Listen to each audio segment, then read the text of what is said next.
The President, His Excellency Adama Barrow, wrapped up his Meet the People tour in the Lower River region with a visit to the GTTI Annex in Mansakonko, currently hosting the University of Applied Science, Engineering and Technology USET program.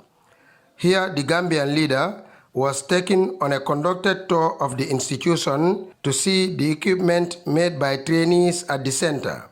The President described the USET program as a life-changing initiative which is in line with his government's objective in the promotion of science and technology education for youth empowerment and employment creation. This is a life-changing institution where you train people for 9 months.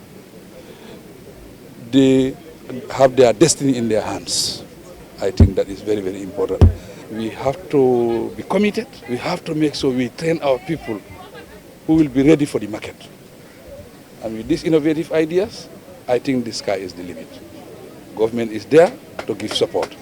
And we have very good partners because all these buildings are built by our partners in line with government policy. It's the policies that dictate.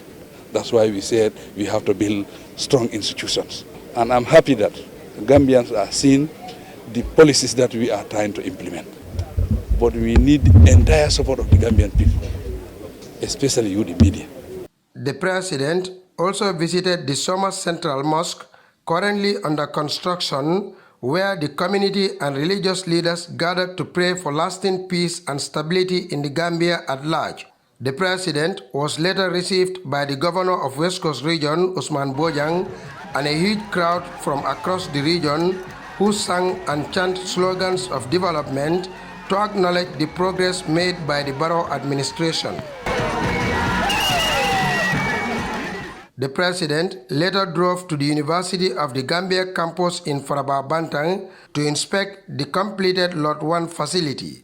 After a conducted tour of the facility, the Gambian leader shared his impression on the modern edifice, which he described as first class.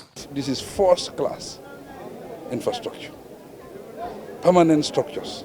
And this is the way we are thinking, and this is part of our policies, it's part of our NDP, to make sure we develop higher education in this country.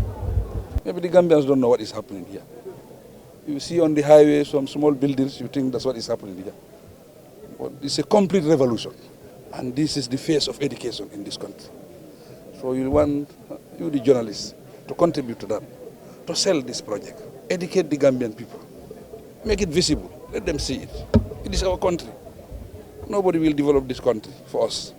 It's our responsibility, and all of us have a role to play. The President was later welcomed by the Mayor of Kanifing, Talib Ahmed Bensouda, and members of the Technical Advisory Committee amid a great fanfare at the West Coast KM border as his motorcade barely moved. The presidential delegation later drove to the capital Banjul as crowds lined up the streets of the city to welcome the Gambian leader and his entourage.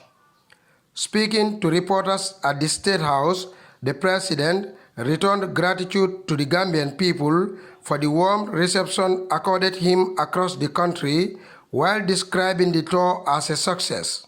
He assured his government's resolve to address the key development needs of the people highlighted during the tour. We are very, very happy with the tour. We have done some projects that have impacted on the life of the people.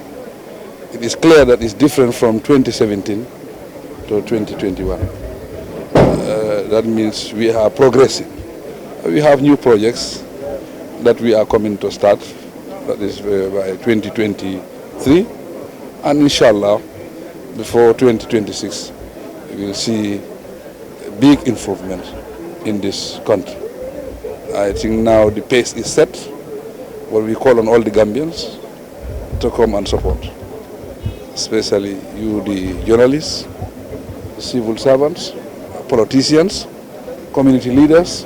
We want everybody to come out in their numbers and support. The tour is expected to continue in the second leg with planned meetings and engagements in the West Coast region, Kanifing Municipality and Banjul. Alhaji Mbaye, GRTS News.